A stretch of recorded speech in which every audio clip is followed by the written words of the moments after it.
2001, the year that everyone seemed to notice that everything is getting smaller.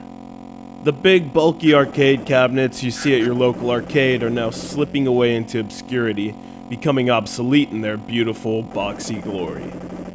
But you soon started to realize that this is a good thing. This means that you can bring those beautiful, boxy cabinets along with you on a car or bus ride, to the cafe, to your buddies' houses. Hell, you can even climb up Mount Everest and have Miss Pac-Man come with you. Okay, maybe you wouldn't do that. But the Game Boy Advance led the charge in contemporary handheld gaming, itself a continuation of the legendary Game Boy, in a smaller 32-bit package that was simply a hit.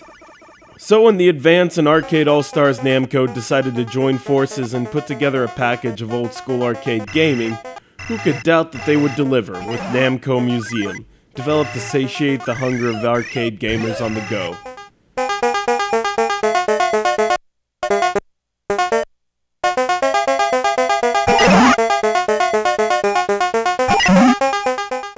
Anyone who has lived in the late 20th century will immediately recognize each game, of which there are 5, jam-packed into one tiny cartridge, each game based on the high-scoring system that is so typical of the arcade craze.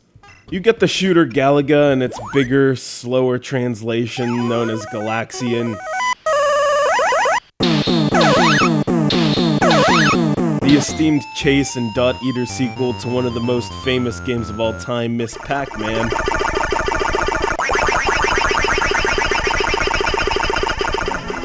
The arcade F1 racer pole position. Prepare to qualify.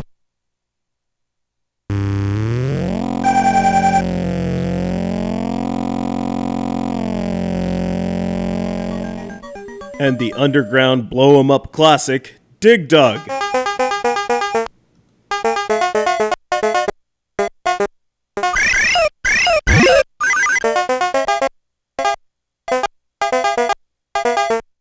Everything here is pretty much self-explanatory except for maybe the way that the normally vertical screens for the arcade versions of the games are shrunk down to size so that they can fit into your pocket and under your desk during math class. Unless you're racing around the track in pole position, you'll remember that all the other games involve playing on a vertical screen, but there's little to no effort involved in transitioning from the cabinet to the GBA. Instead of being able to see the whole screen in Dig Dug, the game scrolls from side to side or top to bottom when it's called for. Miss Pac-Man comes equipped with the same scrolling option, but if you want, you can change the view to full screen, although things appear a lot smaller than usual. Each game feels like arcade controls, and the sound and music of each game have been preserved well. To be sure, Namco Museum is one you should take along with you on a long road trip.